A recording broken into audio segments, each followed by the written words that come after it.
La podíamos eliminar o la podíamos reemplazar. Entonces, en la parte de limpieza de datos, nos habíamos quedado hasta una partecita que yo quería mostrarles, que era que, bueno, cuando ustedes ya le hayan hecho todos esos procesamientos a esta data, ustedes de ahí podían venir y guardar la data. Más aquí abajito tengo una línea de código donde pueden ustedes tener eso, ¿no? Aquí está. Guardar el dataset procesado. En el caso de que ustedes ya lo tengan listo, ¿no? Ustedes dicen, ok, esta va a ser la data que yo voy a utilizar ya de aquí en adelante. Puede ser que ustedes luego quieran hacer otro tipo de análisis sobre estas columnas. Se dieron cuenta tal vez que con las columnas que tenían podían hacer muchísimas más cosas. Pueden entonces guardar ese dataset pero ya limpio. ¿Cómo lo hacen? Poniendo aquí, bueno, este es el data frame que yo tengo y le ponen conviértelo a CSV. En el caso obviamente de que quieran en CSV, si es que quieren en Excel, si es que quieren en alguna otra extensión, se le especifican, pero así son normalmente, ¿no? Tú y le ponen la extensión. En este caso yo le he puesto CSV y le he llamado a esta data Google Play Store Clean y le he puesto que el índice sea falso. ¿Qué significa esto de que index sea igual a falso? Es porque cuando nosotros estamos utilizando el dataset, voy a poner aquí un ejemplo de esto, ¿no? Voy a poner el DF. Recuerden que aquí nosotros tenemos los índices. Estos índices, al nosotros convertirlo a CSV, se suelen guardar, ¿ok? Se crea una nueva columna de índices y se guarda 0, 1, 2, 3 y eso. Pero si nosotros no queremos que esto se esté guardando, le ponemos índice igual a falso. ¿Ok? ¿Por qué? Porque no los necesitamos. Cuando nosotros volvemos a cargar el dataset, automáticamente se va a crear una columna de índices. Así que si nosotros no le ponemos el falso aquí, lo que va a suceder en realidad es que vamos a tener doble columna de índices. Entonces, déjenle nomás con el índice igual a falso. ¿Ya? Ahora, ¿dónde se guardaría esto? O sea, porque yo, bueno, tú me estás diciendo que esto se va a convertir en CSV, pero yo eso quiero tenerlo en mi computadora, o quiero subirlo ya luego en algún lado. Aquí ustedes, en la opción de los archivos, les van a salir, bueno, las carpetas que tengan en ese momento y entre esas el archivo que ustedes acaban de convertir, el Google Play Store Clean. Si ustedes ya quieren tenerlos en sus computadoras, porque recuerden, a pesar de que esto ahorita se está convirtiendo, esta parte de aquí, ¿ok? A menos que lo tengan conectado con el Google Drive. Recuerden que para conectarlo con el Google Drive tenían que darle clic a esta parte, ¿no? Pero si no está conectado con el Google Drive, que está por fuera de todo esto, esos archivos son temporales. Así que si lo guardaron, se les va a eliminar. O sea, este archivo se les va a eliminar. Para que ustedes ya lo puedan tener en sus computadoras, le van a dar a los tres puntos y le van a poner descargar. En ese momento ya tranquilamente lo pueden poner donde ustedes deseen. Listo. Entonces, de ahí en adelante ustedes ya deberían pues utilizar este, ¿no?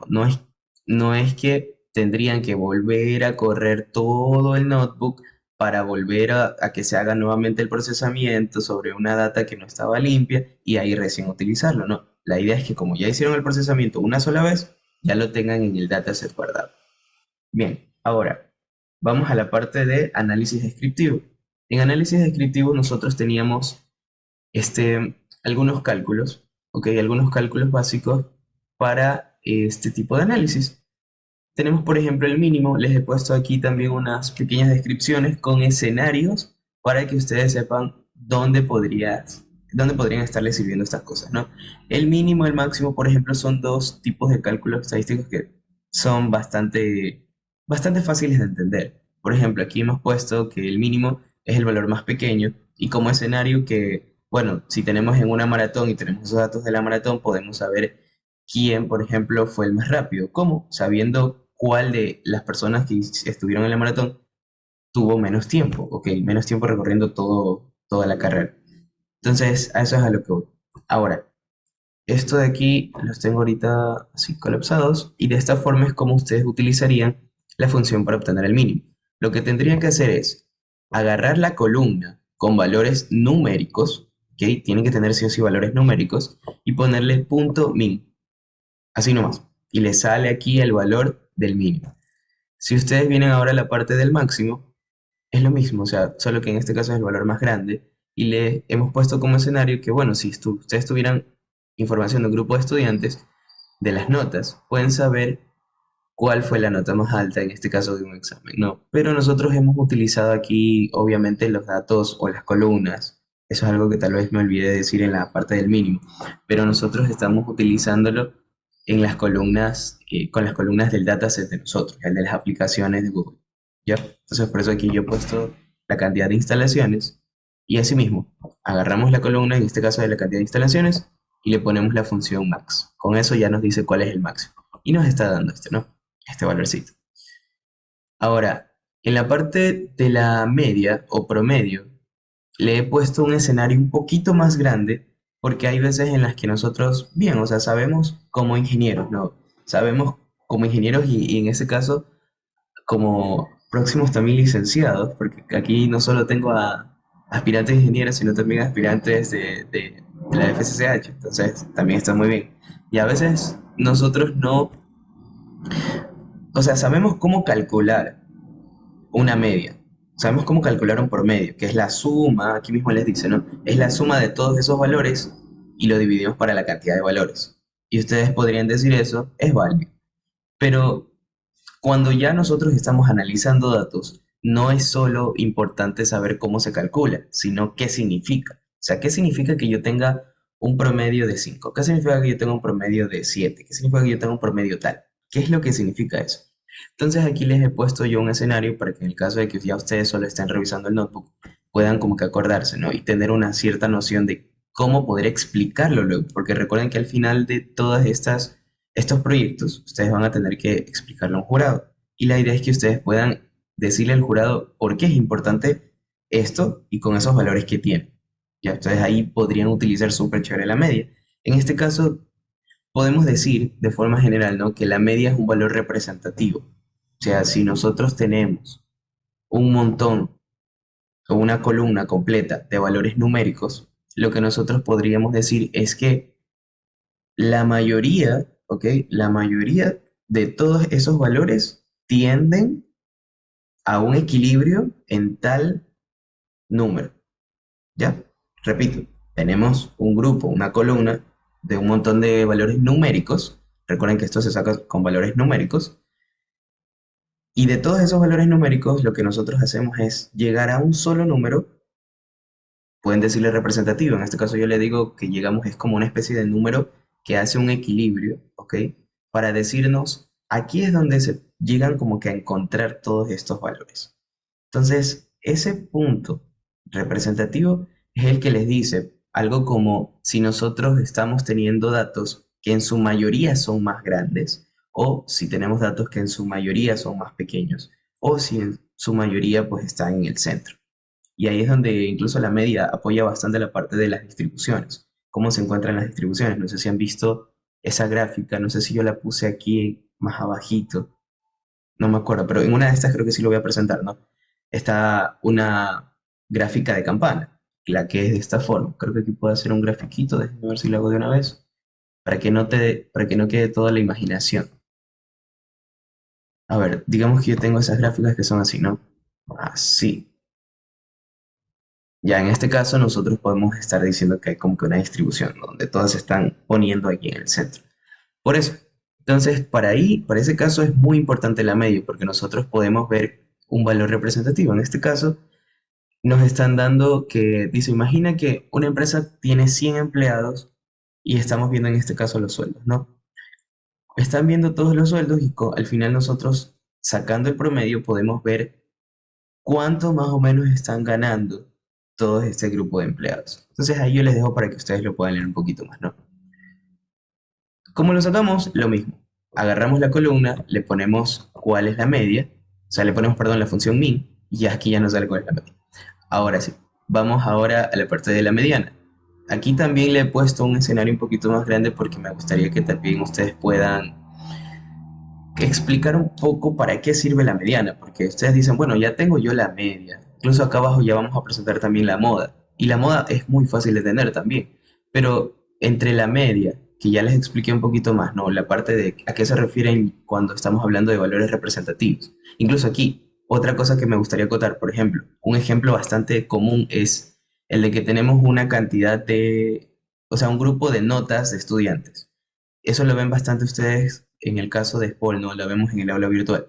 Si ustedes se dan cuenta que la media, ok, de notas está como que entre el 80%, ok, bueno, sí, 80% de 100, pueden decir que, ya, que están habiendo notas muy buenas. Pero si ustedes ven que la media está por un 3%, ustedes dicen, uy, no, todo el curso está mal y eso te incluye a ti mismo. Entonces ahí es donde ustedes pueden estar dándose cuenta de para qué puede estar sirviendo esta media, ¿no? Pero la mediana, ¿de qué me sirve? La mediana es como que el que te fija el valor central, ¿ok? El valor central. Tienen un grupo de datos y esta te fija, este es el valor central. A diferencia de la media, ojo, en la media es un valor representativo, no necesariamente está en el centro. La media puede estar más acá o puede estar más acá, siendo ese valor representativo de todo. Pero la mediana siempre va a estar en medio. ¿De qué les puede servir esto?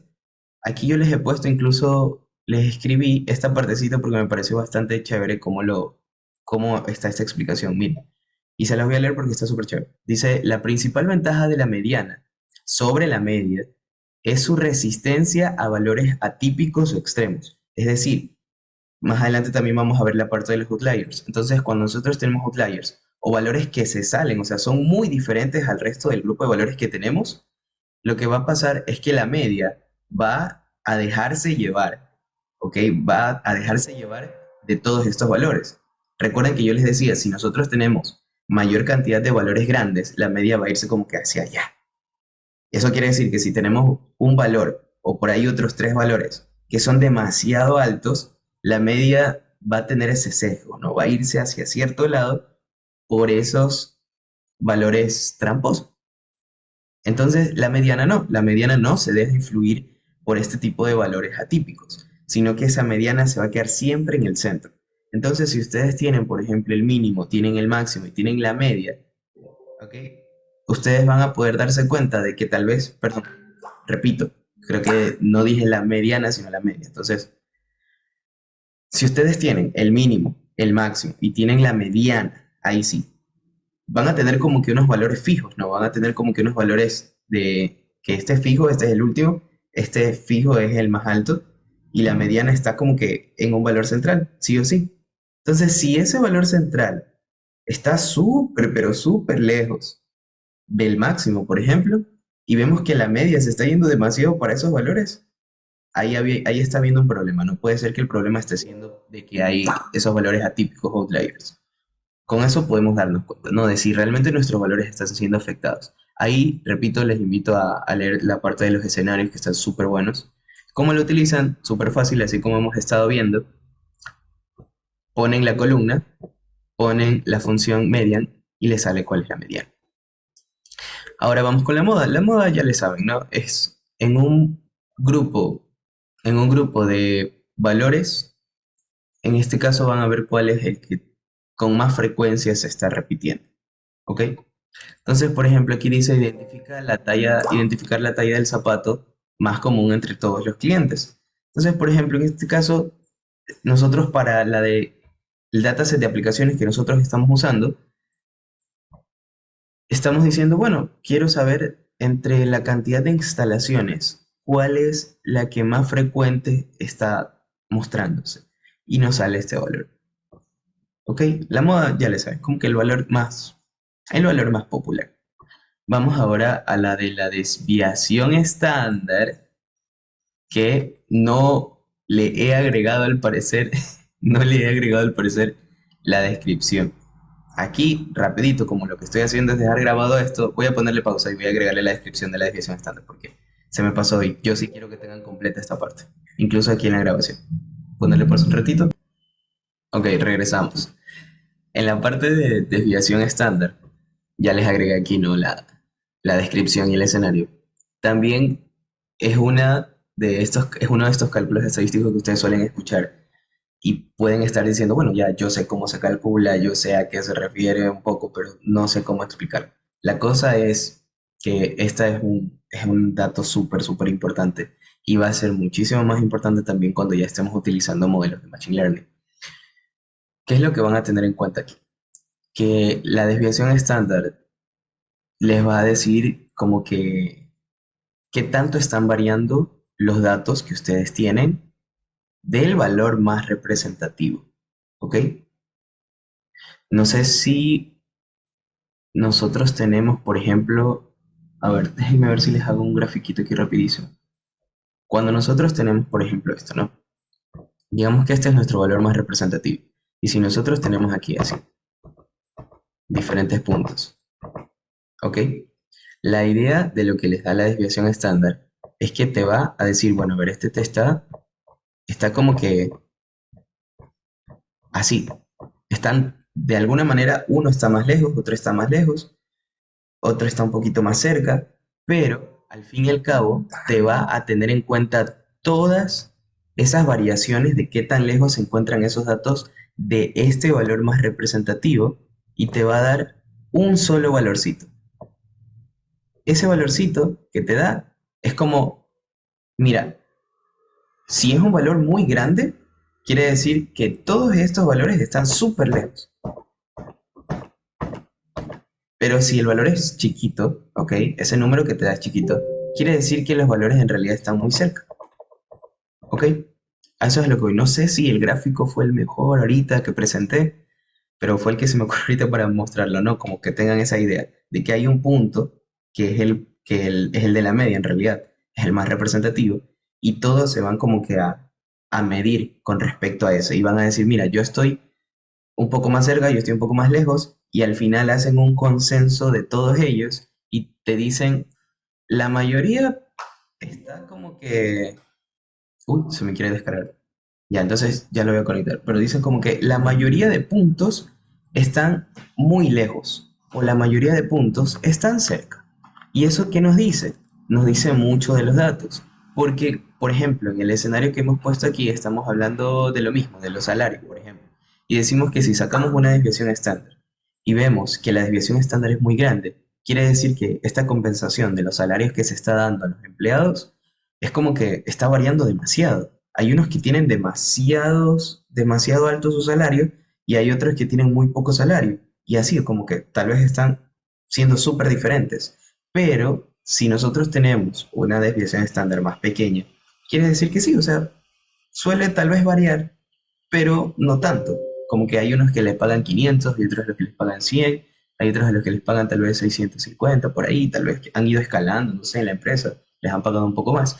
Pero si nosotros tenemos desviaciones estándar súper altas, lo que está sucediendo es que está habiendo una variabilidad full, o sea, demasiado. ¿Qué es lo que sucede? Que hay unos que les pagan 500, hay otro al que le puede estar pagando 1000, hay otro al que le pueden estar pagando 5000 y hay otro al que le pueden estar pagando 100. Entonces, está variando demasiado las cosas.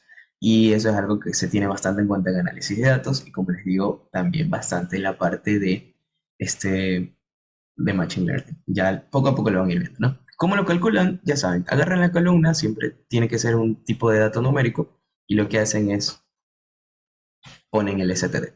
Así es como se calcula en este caso la desviación estándar. Ahora, vamos a la suma. La suma es otra funcioncita de estas.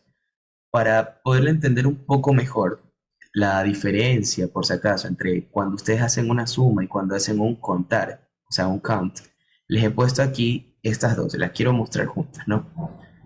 Primero he filtrado por la categoría business. En ambas he puesto, mira, quiero que me des del data frame solo las filas que son categoría business.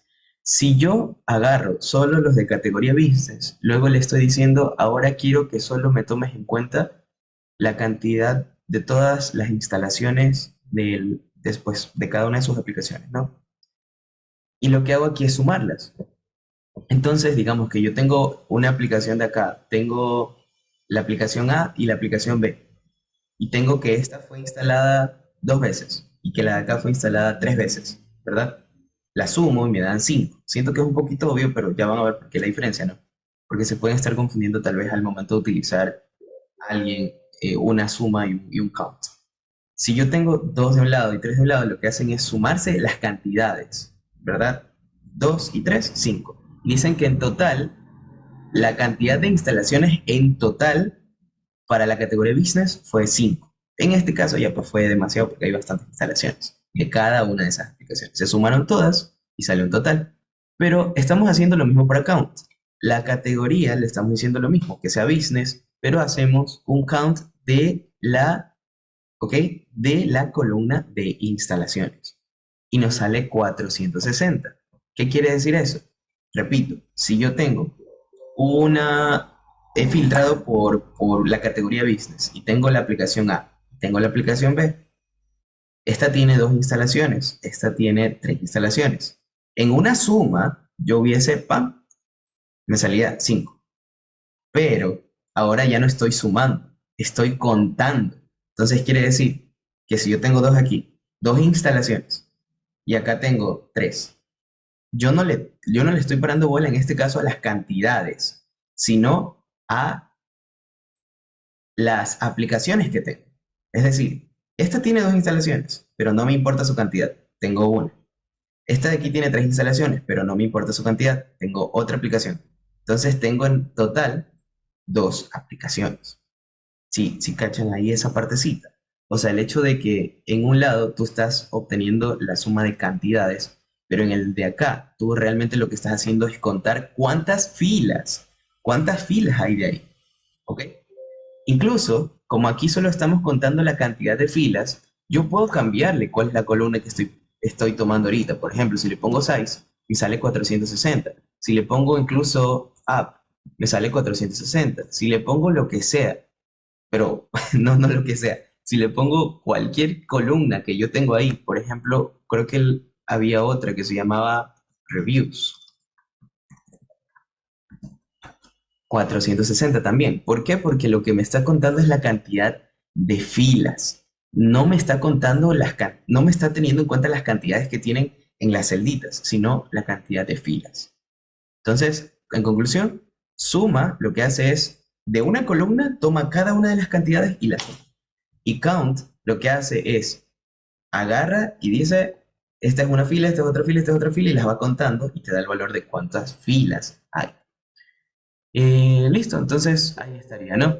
Les he puesto, aquí abajo les había puesto el otro ejemplo con otra columna para que ustedes... Ya, a ver, vamos a decir la parte de la función describe. En la parte de la función describe, lo que nosotros tenemos es ya calculados todos estos cálculos estadísticos. O sea, ya tenemos la parte del count, tenemos la parte de la media, tenemos la desviación estándar, tenemos el mínimo, el máximo, y lo que ustedes ven aquí del 25%, el 50% y el 75% son los cuartiles. Que aquí tenemos nosotros el primer cuartil, el segundo cuartil y el tercer cuartil. ¿A qué se refiere este 25%, este 75%? ¿Por qué está saliendo? Aquí yo tengo una gráfica que me gustaría mostrarles. Déjenme ponerla en una nueva pestaña donde solo salga la imagencita. A ver, ahí. Ya. Aquí, ¿ok? Aquí nosotros tenemos el Q1, el Q2 y el Q3. ¿A qué se refiere esto? A que nosotros aquí tenemos el 25%. Es más, le voy a ir poniendo yo unas anotaciones para que lo puedan tener en cuenta ustedes. Aquí en esta parte, digamos que aquí es el 25%. Aquí es el 50% y aquí es el 75%. Ahora, si nosotros nos vamos ahora al notebook, lo que nosotros vamos a ver es lo siguiente. Vemos que en el 25% está el 3.7, en el 50 está el 4.2 y en el 75 está el 4.5. Entonces vamos a ver acá. Entonces aquí nosotros tenemos que era 3.7, 4.2 y 4.5. Les recuerdo que como tal, el mínimo de rating que se puede tener es 1 y el máximo que se puede tener en este caso es 5. Bueno, la verdad no me acuerdo si el mínimo de valor que nosotros podíamos tener era 0 o era 1, porque claro, también podrían tener un rating de 0, debería, pero no me acuerdo si era desde el 1 o si era desde el 0. Pero igual funciona, ¿no? Ahora, así como le tenemos, lo que podemos decir es que desde aquí, ¿ok? Desde donde ustedes ven el cuartil 1 hacia la izquierda, está solo el 25% de esta información. Solo el 25%. Del lado derecho del cuartil uno tenemos lo que, o sea, el resto, ¿no? El resto de valores. Tenemos el 75%, o sea, lo que sobró. Y asimismo, si nosotros estamos tomando en cuenta el cuartil 2, decimos que del lado izquierdo tenemos 50% y del lado derecho tenemos el otro 50% de la data. Y ahora, si nosotros estamos teniendo en cuenta entonces el 75%, o sea, el cuartil 3, quiere decir que sí, de la misma forma, del lado de acá, el izquierdo, tengo yo completamente 75%, pero del lado derecho tengo el 25% que sobra. ¿Ok? Recuerden que de alguna forma esta data depende bastante de cómo está su distribución, pero los cuartiles siempre van a estar como que con eso, ¿no? Aquí está tal porcentaje, acá también está tal porcentaje y acá también está tal porcentaje. Y bueno, ustedes me podrían decir, ya, chévere, estamos como que cortándolo y diciendo aquí está cierta sección de los datos, ¿no? Cierta cantidad de los datos, pero lo interesante es que les dice en los cuartiles, les dicen cuál es el valor que se encuentra ahí. En este caso, en el cuartil uno, solo hasta el 25% nosotros tenemos que los valores son del 3.7. Entonces, si decimos que hasta ese cuartil uno el valor está hasta el 3.7, estamos diciendo que tenemos un 75% de datos que como mínimo ha sido calificado con 3.7 de rating. Si nosotros consideramos que desde el 3.7 es bueno, podríamos decir que tenemos un 75% que ha tenido una calificación de rating súper buena. Ahora, si nos vamos hasta el cuartil 2, ¿verdad? Y dice que en el cuartil 2 se encuentra el 4.2. O sea, hasta ese 50%, hasta esa mitad, tenemos 4.2. Quiere decir que del lado izquierdo todos son menores a 4.2 o como máximo llegan a 4.2. Pero del lado derecho nosotros podemos decir que también tenemos un 50% de aplicaciones que han sido calificadas como mínimo del 4.2. O sea, de ahí sí podríamos decir que han sido buenas. Pero tenemos ahora un porcentaje más pequeño, ¿no? Si vemos el cuartil 3 desde el 75%, nos sobra acá un 25% chiquito, ¿verdad? Del lado derecho. Y decimos que como mínimo tienen 4.5, es decir, tenemos un 25% de aplicaciones que han sido calificadas como mínimo con un 4.5 y de ahí para arriba.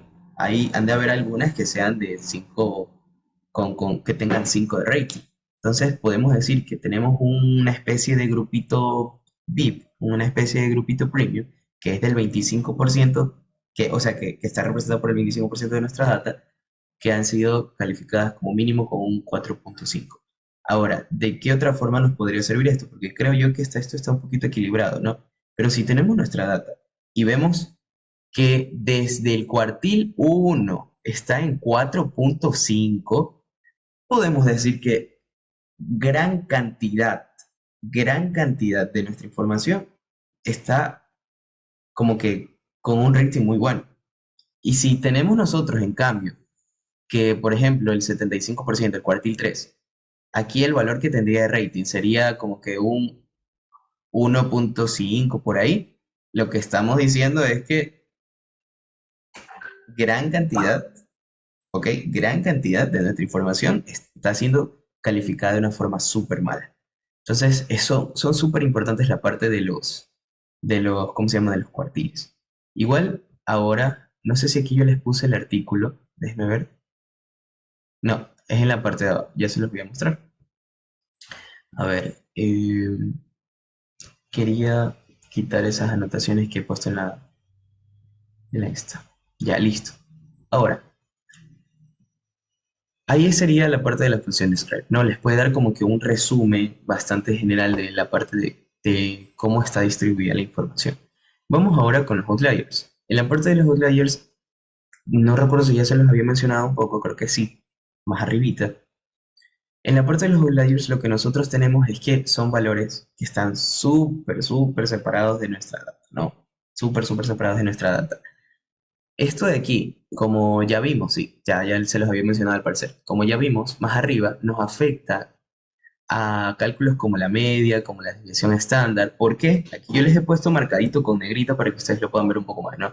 Puedo introducir un sesgo llevándome como que la media hacia cierto lado y me dice, ¿sabes qué?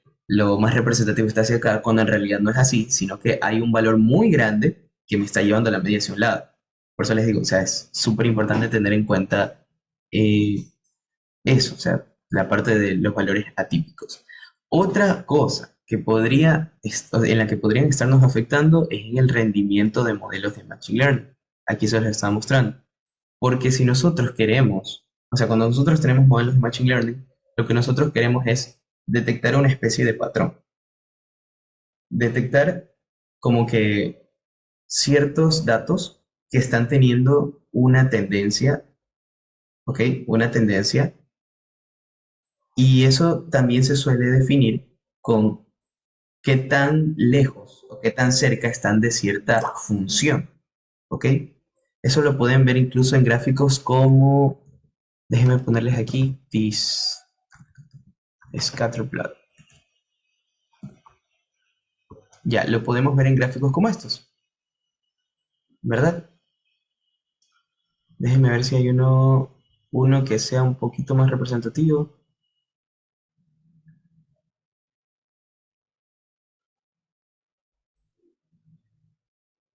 Ok,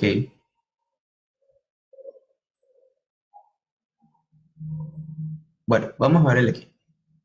Uno de estos sencillitos que está por acá arriba. Ya, a ver, vamos a ver eso. Esto lo podemos ver y, o sea, la utilidad bastante en este tipo de gráficos de scatterplot, que es uno de los que se les va a mencionar cuando estemos viendo la parte de visualizaciones. Estos scatterplots son como que gráficos para ver la distribución de cómo están dos variables. Entonces, si nosotros tenemos que esos puntitos, ¿no? Que esos puntitos están muy lejos, no hay mucha relación entre esa información y lo que quiere decir es que no hay una forma de detectar un patrón y tampoco al no poder detectar un patrón, lo que nosotros tenemos como consecuencia es que no va a haber una forma de predecir esos datos, ya que para que nosotros en modelos de Machine Learning podamos predecir estos datos, necesitamos que sí o sí haya algo que me diga, oye, esto se está inclinando por este lado, pero si están como muy lejos o ni siquiera tienen como que una especie de similitud, ¿no? O una especie de relación, no nos va a ayudar. Y si nosotros tenemos un outlier por ahí que está un puntito súper lejos, nos va a variar bastante estas cosas. Por eso es que afecta bastante en el rendimiento de modelos de Machine Learning. Ahora, algo también que es bastante interesante de los outliers, que en este caso es como una ventaja, porque hasta ahorita creo que se ha mencionado cosas como los outliers son muy malos, pero también los outliers tienen una ventaja. Aquí hay una parte que dice que tiene una gran relevancia en la parte de detección de anomalías. O sea, es lo que ustedes pensarían de una vez si ustedes quieren, por ejemplo, hacer análisis sobre comportamiento indebido de usuarios, por ejemplo. Ustedes dicen, ¿sabes qué? Aquí hay una de fraudes financieros. ¿Qué pasa si a la final nosotros estamos teniendo que normalmente un usuario en un banco está sacando como que, qué sé yo, sus $25 semanalmente? No, creo que debería sacar más. Pongámosle que saca semanalmente, pongámosle que semanalmente saca $100. Entonces, cada viernes el man al parecer está sacando $100. Pero de repente, así, súper de repente, un martes saca $2.000. Los retira, sí, $2.000. Saca gran cantidad de tal vez la cantidad de dinero que él tiene. O sea, digamos que él tenga unos 5.000 y de la nada el man sacó 2.000 o la mitad, 2.500. Chus, o sea, es como que, ¿qué tío? Porque el man sacaría bastante. Cuando el man tranquilamente sacaba cierto valor, ¿no? Sacaba como 25, sacaba 100 semanalmente, habíamos dicho. Entonces ya ahí, en ese caso, ya hay un outlier que me dice que ese dato no es común, ¿verdad? No es común entre lo que comúnmente se tiene, pues, del usuario. Y ahí es donde sale un outlier y en este caso esos outliers nos sirven para poder detectar, oye, aquí hay algo raro y es muy útil. En el caso de que no tuviéramos outlier, pues no podríamos detectar, obviamente, si es que hay algo malo ahí. Por eso. Ahora vamos a la parte de aquí que yo les he puesto un artículo, chicos. Les he puesto un artículo como recomendación. Aquí esto es un link, así que podrían acceder tranquilamente. Se los recomiendo bastante. Un perrito. Aquí está el link. Les recomiendo bastante esta plataforma. Se llama Medium. Aquí lo ven, medium.com. Si ustedes quieren leer cosas de diferentes temas, o sea, pueden leer sobre análisis de datos. A mí me gusta bastante leer sobre informes de ciberseguridad. Entonces pueden encontrar bastante si quieren leer cosas de sociedad, cualquier. Porque lo que hacen en Medium es que hay personas que suelen ser como nosotros, así, solo están interesadas en temas y quieren escribir algo, un artículo, algo que les interesó o simplemente un tutorial, algo así, y lo hacen muy bien. Lo hacen a veces con palabras que para nosotros es bastante entendible o al nivel en el que nosotros podamos, pues, entenderlo, ¿no? A lo que voy es que hay desde nivel como que para personas que recién inician o como para personas que ya tienen cierto conocimiento de esto y quieren aprender algo un poquito más nuevo, pero en el nivel en el que ellos se encuentran. Sí, sí me doy a entender en esa parte, pero que sí. Y ahí lo que encontramos aquí es bastante interesante. El artículo se llama ¿Cómo identificar y tratar outliers con Python? Aquí les suele mencionar pues al principio qué son outliers, que podemos tener nosotros outliers univariados, que es cuando tenemos solo en una sola columna. Eso es lo que incluso yo les he estado diciendo hasta ahorita, que si en una sola columna o en un solo dato tenemos que hay en un solo dato tenemos que hay uno muy alejado, qué sé yo, que haya, por ejemplo, en una de calificaciones de estudiantes. Todo el curso sacó 5, pero por alguna razón una persona sacó 10. ¿Qué pasó? Copió, sabía las respuestas del examen. O tal vez es porque es el único más pilas de todos, no sé. Entonces, por eso es que les digo, no. Ese es univariado. Cuando tenemos una sola columna de una sola categoría de datos, eh, pero hay outliers en una sola, en esa sola columna. Ahora, la de valores atípicos multivariados es cuando nosotros estamos haciendo precisamente los scatterplot, los diagramitas esos que tienen dos variables numéricas y estamos viendo, por ejemplo, relaciones entre, qué sé yo, que si el tamaño de una aplicación tiene alguna relación con la cantidad de reviews que se ha hecho. ¿Habrá alguna relación? Sí, no, no sé. Pongamos que sí hay una relación. Si hay una relación y está siguiendo pongámosle un patrón lineal, que mientras más reviews, más instalaciones hay, tal vez, eh, pero de la nada hay un valor atípico por aquí, plin, se aleja mucho, ¡pam! Se aleja mucho. Ya, esta es a la que se refiere con multivariado. O sea, si ya tenemos que estamos viendo una relación entre dos y aún así por ahí hay uno muy atípico, muy raro, eso también podría estar sucediendo. ¿Ok? Aquí también les está mencionando la importancia, que eso es algo que incluso yo le hice un copy-paste y lo pegué acá en el notebook sobre que afecta a la media, afecta a la desviación estándar, a datos, perdón, a modelos de Machine Learning, y también que importa mucho en la detección de anomalías. Les está dando aquí incluso ejemplos prácticos con código y todo, para que ustedes puedan ver em, cómo está funcionando esto, ¿no? Cómo los calculan incluso. Aquí les dice que hay algunas formas, ¿no? De ver la parte de esos outliers y mencionan unos muy chéveres. Incluso miren, esto es lo que sucedería. Así se verían outliers si están viéndolo en un diagrama, en un histograma. Se verían así, como que ahí tenemos toda nuestra concentración de datos acá, pero por aquí hay unos cosillos que no sabemos qué son.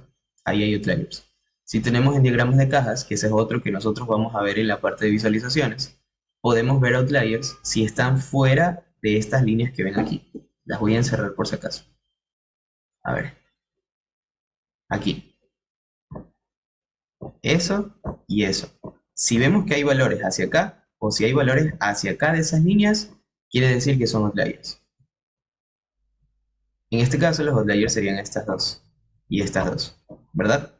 Todo lo que está dentro de esto está bien, menos estos puntitos que están fuera de las rayitas. Eso esa sería la forma de ver los outliers si pudieran estar graficando un diagrama de cajas. Este es otro diagrama de cajas también, y miren, aquí hay bastantísimos outliers. Y acá hay unas técnicas también pues con código para poder detectarlos. En este caso tenemos el Z-score, que aquí mismo les están diciendo un poco qué es eso del Z-score. Les dicen que aquí mismo les dicen, no, esa es una medida estadística que indica cuántas desviaciones estándar. Creo que esto está un poquito mal redactado en esta parte, ¿no? Desviaciones estándar, un punto de datos específico. O sea, te están diciendo es, en el Z-score es como, tienes como un valor, ¿verdad? Tienes todos los valores de la desviación estándar que tiene, y tú vas a poner un umbral. En el umbral es como un valorcito que tú dices, si esto está mayor a lo de aquí, son outliers. Si no está mayor a esto, no son outliers. Entonces, aquí es lo que estamos viendo. En este código podemos ver nosotros que tenemos los z-score de todos estos datos y le estamos diciendo que todos los que sean mayores a 3 quiere decir que se salieron, o sea que ya están súper, súper alejados de la media. Y tenemos otra, ¿ok? Tenemos otra que es la de... Ah, ya, esta es la del z-score modificado. Eso es algo que se los recomiendo leer, ahí como para que lo vayan viendo un poco, ¿no? El z-score es para cuando ustedes tienen distribuciones normales. Pero el Z-score modificado es una forma un poquito variada para que les pueda servir en distribuciones que no son normales. Y tenemos otra justo para eso, que es la de el rango intercuartílico. El rango intercuartílico, miren esto cómo lo están, miren cómo lo están calculando. La parte que dice cuartil 1, recuerden que el Q1 es el cuartil 1, es el que les va diciendo, este es el 25%. Y el cuartil 3 era lo de que este es el 75%. Y lo que estamos haciendo es, aquí en el cuartil 1 restarle. Quiere decir que se está yendo un poquito más a la derecha. Es como un puntito más a la derecha. Y este de acá le estamos sumando. Es como un puntito más a la... Perdón, lo estoy diciendo al revés. Le estamos restando. Es un puntito más a la izquierda. Y en el de acá le estamos sumando. Es un puntito más a la derecha. Ahí sí. ¿Y qué son estos? ¿Qué son estos? Nosotros esto podemos verlo en el diagrama de cajas. Si subimos un poquito y ustedes recuerdan que en el diagrama de cajas había un montón de vainas de cálculos, yo estoy diciendo vainas y no sé quién vaya a ver este video. Ojalá no lo vea un profesor, que si me va a escuchar decir ese término. Ya, aquí está. Recuerdan que yo les había dicho que aquí están los cuartiles, ¿no? Tenemos aquí el cuartil 1, que es el 25%. Tenemos ¿cómo se llama? El cuartil 2 que justo está aquí en la, tenemos aquí justo en la mediana, y tenemos el cuartil 3 que es el 75%. Están así en ese orden. Y ese valorcito que yo les digo que les está calculando, el del cuartil 1 recuerden que era una resta, entonces lo mandaba un poquito más hacia la izquierda. Es esto, justo este cálculo que ustedes ven aquí. ¿Ok? Justo este cálculo. El que dice cuartil 1 menos 1.5 multiplicado por tal cosa. Ya, eso es algo que tranquilamente se puede calcular, ¿ok? Es algo que le suelen poner siempre el 1.5 tal cosa. Incluso esto puede variar, pero eso ya es un poquito más avanzado. Bueno, no tanto, solo tiene que ir variándolo en el caso de que ustedes digan, no sé, quieran hacer pruebas o comparaciones, ya, estadísticas.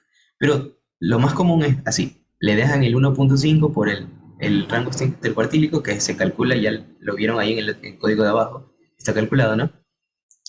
Les está haciendo que aparezca en esta línea.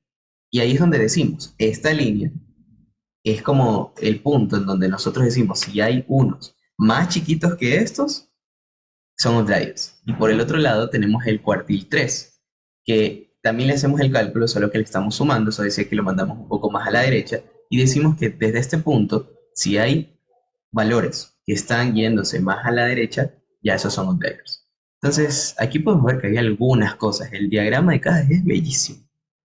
Ahora vamos a aquí abajo, donde tenía el código, que justo eso es lo que les quería mostrar. Aquí está el rango intercuartílico, ¿no? Aquí tenemos el límite inferior, que era el que les decía que les hacía un poquito más allá, y el límite superior, que era el que les hacía más a la derecha. Ya, y aquí está cómo calcularlos. O sea, decíamos, bueno, por un lado, Si nosotros tenemos la data, podemos decirle que me calcule, quiero yo traer, ¿no? El cuartil 0. O sea, el cuartil que va hasta el 0,75, que sería en este caso el número 3. Y el de acá que va hasta el 0,25, que iría hasta el primero, el número 1. Luego acá pues están calculando el rango este intercuartílico, ¿no? Que es como esa resta, perdón, este valorcito, el IQR. Le está calculando esa resta entre esos dos, que ya teníamos aquí arribita, y lo que hace es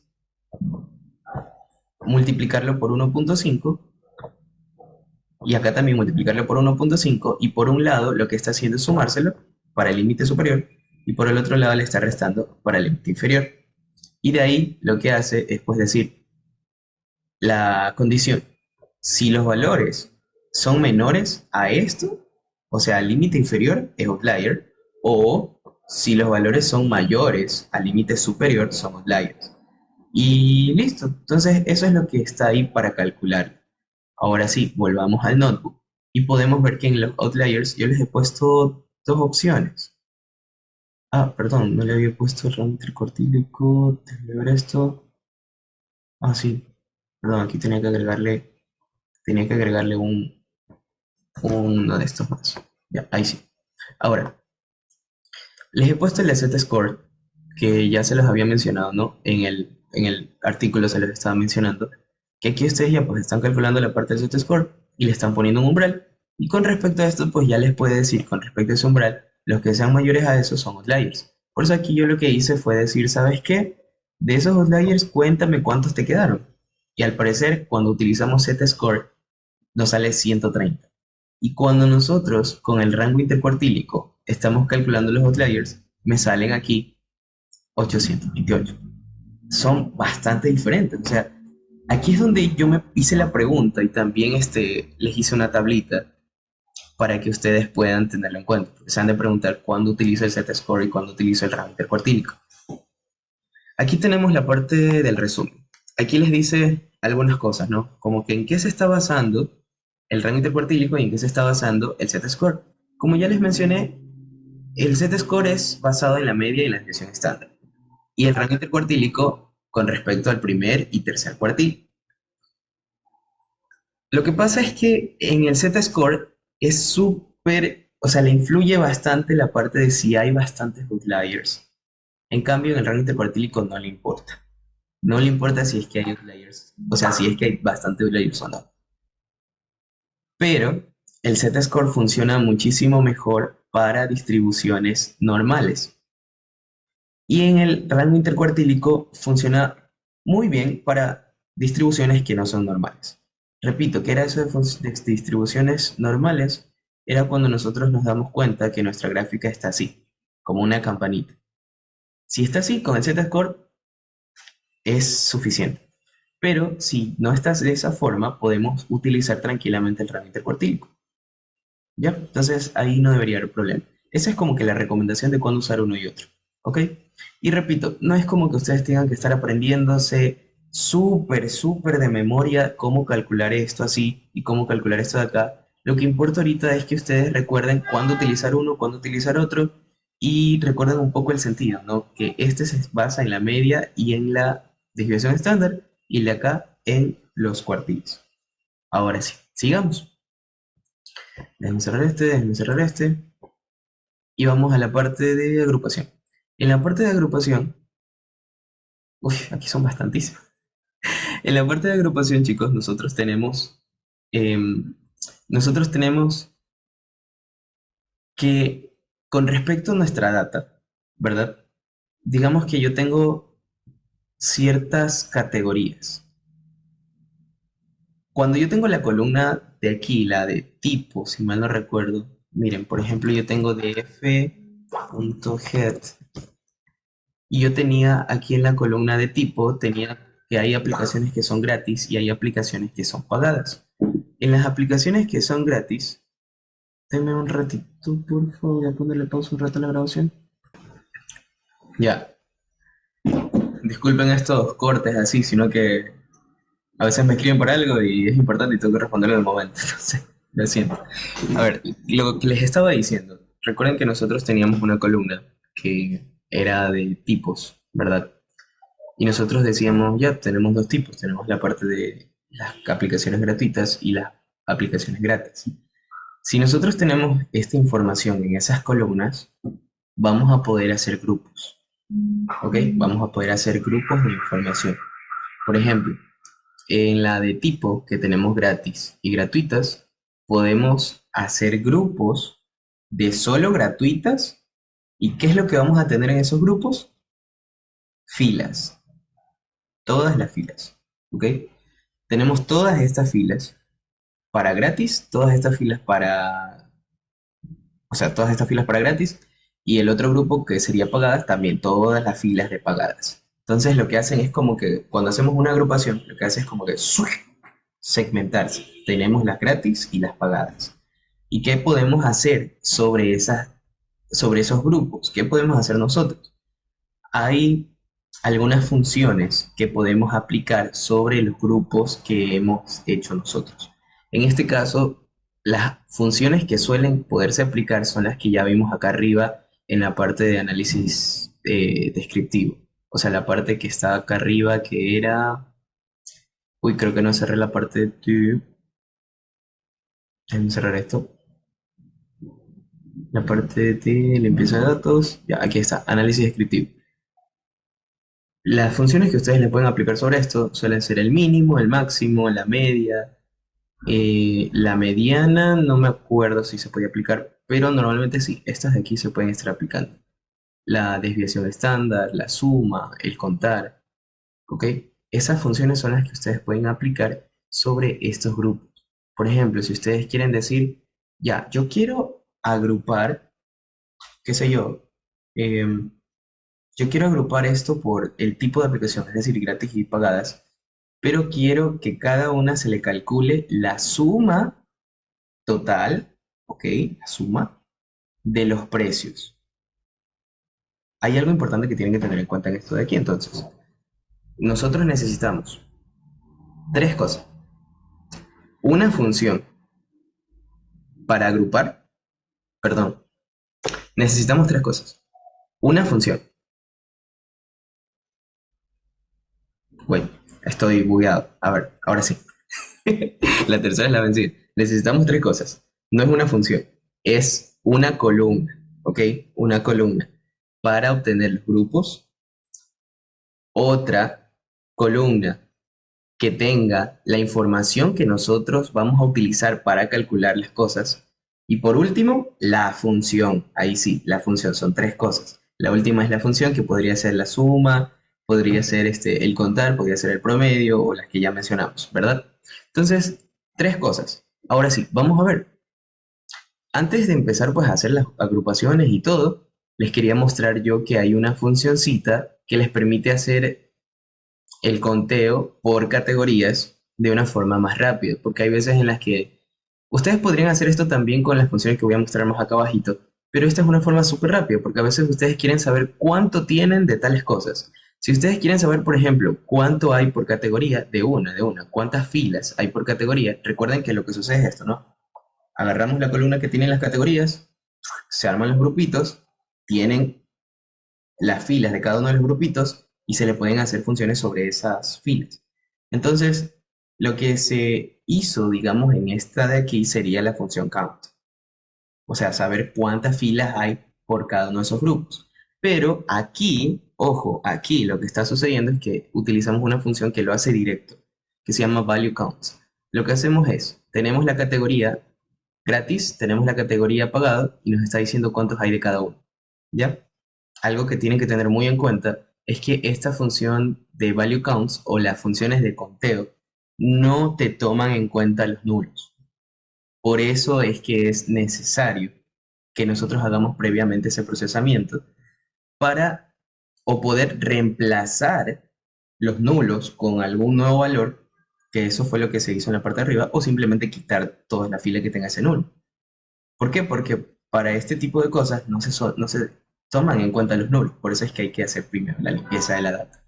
Bien, ahora, sí, o sea, lo que hacen es agarrar eh, cuál es la columna que tiene sus categorías, en este caso es la de tipo, y le ponen value counts. Porque recuerden que value counts, o sea, recuerden que la función contar no necesita de una columna de datos específica. ¿Por qué les menciono esto? Porque ustedes dicen, no, no me acuerdo yo. A ver, recuerden que hay dos funciones, la de suma y la de contar.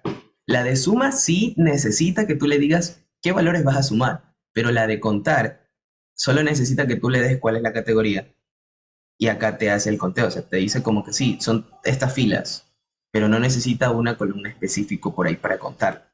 Lo único que necesita es saber con respecto a que le saca el conteo. ¿Ya? Ok, ahora vamos a la parte de acá, ¿cómo vamos a hacer las agrupaciones? Hay una función que se llama group by. El group by, pues primero ustedes le van a poner cuál es el data frame que tiene todos pues, sus datos. Le van a poner aquí group by y le van a poner por qué columnas ustedes van a querer agrupar. ¿Ok? ¿Por qué columnas ustedes van a querer agrupar? Y eso es lo que les dije, son tres cosas. Primera, la columna o columnas también, porque pueden agrupar por más de uno. La columna por la cual ustedes quieren agrupar y luego le sigue la otra columna que tiene los datos sobre los cuales ustedes van a hacer los cálculos. Y por último, ¿cuál es el cálculo? ¿Verdad? Son tres cosas. Entonces, nosotros en este caso hemos agrupado, miren, agrupar por content rating, ¿verdad? Es algo de este estilo lo que les puede estar saliendo, por ejemplo, en enunciados de cuando ven alguna materia, por ejemplo, análisis de datos, o de esta forma es como ustedes deberían decírselo a ustedes mismos cuando están haciendo un análisis y ustedes están viendo una data. Es como que, ah, ya, yo voy a agrupar por esta columna, a calcular esto y de esta información. Ahí tienen las tres cosas. Es para que lo vayan teniendo en cuenta, ¿no? Agrupar por content rating, lo ponemos aquí en el byte, ¿verdad? Luego es calcular qué cosa, ¿verdad? Tenemos la función. ¿Y de qué información? Aquí le ponemos, pues que es de, le voy a hacer una suma sobre los valores de instalaciones. Entonces ahí están. Ok, sí están súper grandes esos datos, pero es para que ustedes vayan teniendo en cuenta cómo es la estructura para sacarlos. Listo. Esa es, ojo, agrupar por columna, una sola, agrupar por una sola columna y hacerle un cálculo, es decir, solo una suma. Vamos a la otra, que es agrupar por varias columnas. Como les había mencionado, se puede agrupar por no solo una, sino bastantes. Aquí mismo en esta lista ustedes le pueden agregar la otra, que es la de tipo. En este caso yo le dije, agrúpamelo por content rating y tipo, y de ahí viene, ¿qué otra cosa? La columna que tiene la información, que en este caso vamos a agarrar el size. ¿Y qué función vamos a utilizar? El max. Entonces lo que estamos haciendo es agrupar por content rating y la columna type, y lo que vamos a hacer es obtener el máximo, esa es la función, pero ¿de qué información? De los tamaños. Son tres cosas. ¿Por cuál agrupas? ¿Qué información vas a utilizar para el cálculo? Y el cálculo. Ya. Entonces, ¿cómo funciona esto también de las agrupaciones por más de una columna? O sea, lo que haces es lo siguiente. Para agrupaciones de más de una columna, en este caso tenemos dos, ¿no? Para estas agrupaciones de más de una columna, tiene que sí o sí cumplirse valores de todas las columnas que tú vayas a estar agrupando. Por ejemplo, en este caso tenemos content rating y type, son dos. Lo que está sucediendo es que dicen, bueno, yo solo voy a tener diferentes grupos conectando las dos, ¿no? Por ejemplo, el content rating tiene solo para adultos y el tipo gratis, y el otro sería solo para adultos y el tipo pagado. Al parecer, no hay ninguna fila que cumpla la condición de que sea solo para adultos y que también sea pagado. ¿Se dan cuenta? Solo las de gratis.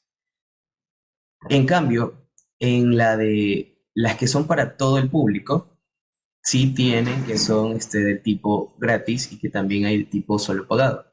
Y aquí tenemos pues entonces también el máximo que hay del tamaño de esa aplicación para cada una de ellas. Lo mismo está sucediendo para los que son todo el público, pero siempre y cuando sean mayores de 10 años y el resto de categorías que tenemos aquí. O sea, son como grupos que se están haciendo, pero teniendo en cuenta dos condiciones. Por un lado, que cumpla con ese grupo de content rating, pero que también cumpla con el grupo del tipo, que si es pagado, si es gratis.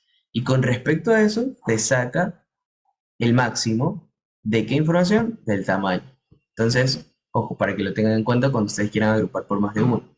Por ejemplo, yo tenía un grupo ahí de los proyectos que estaban haciendo algo sobre, em, qué sé yo, que están haciendo algo sobre psicología, pongámosle la parte de psicología. Digamos que yo quiero hacer un conteo, o sea, quiero estar haciendo un count, pero lo que quiero hacer es que sean un count para los grupos que sean, qué sé yo, que sean grupos de jóvenes. Digamos que yo tengo las categorías, por un lado, de jóvenes, adultos y niños. O sea, que yo quiero solo a los que sean jóvenes y que tengan tal vez tal trastorno. Y de eso solo hacer el count. ¿Sí ven? Entonces, de esa forma nosotros podemos hacer grupos combinados con columnas. Por un lado, de qué rango de edad más o menos es, y por el otro lado, qué trastorno tiene. Entonces ahí hacemos grupos compuestos. Y eso, ahora sí, vamos a la parte de agrupación con varios cálculos.